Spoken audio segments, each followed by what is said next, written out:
Welcome back to our Security plus SY-0701 course. In today's lesson, we'll explore the various types and purposes of audits and assessments. Attestation. Attestation is a process in which an external party reviews and confirms that an organization is compliant with specific standards or regulations. Often part of an audit, attestation provides independent verification that an organization's security controls meet required criteria. Internal audits. Internal audits are conducted by an organization's own staff or internal auditors to evaluate its adherence to policies, procedures, and compliance requirements. External audits. External audits are conducted by third-party auditors to provide an independent assessment of an organization's compliance with industry regulations and standards. Penetration testing. Penetration testing, also known as ethical hacking, is a proactive assessment technique that simulates real-world attacks to identify security vulnerabilities. Let's explore the types of penetration testing and their purposes. Physical penetration testing.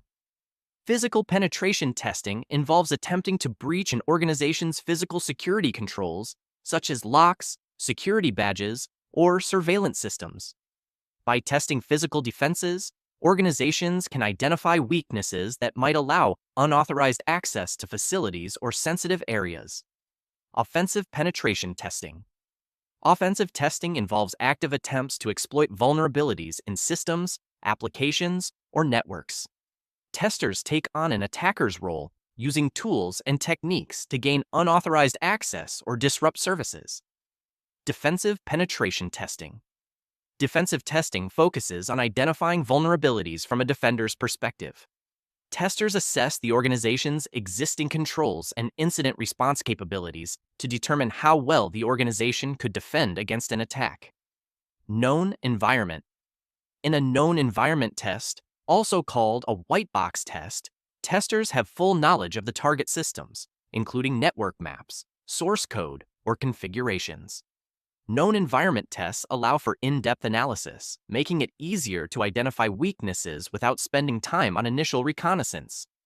Partially known environment.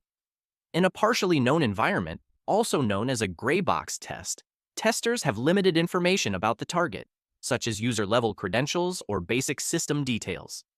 This type of test simulates an insider attack, assessing both internal and external vulnerabilities. Unknown environment. An unknown environment test, or black box test, provides testers with no prior knowledge of the target system. This test mimics a real-world attack from an external source, where testers must first gather information before attempting to breach the network. Unknown environment tests provide valuable insights into how effective the organization's perimeter defenses are against external threats. In this lesson, we've summarized the types and purposes of audits and assessments, including attestation, internal and external audits, and penetration testing techniques like physical and offensive testing. Thank you for joining us today, and stay tuned for our next lesson.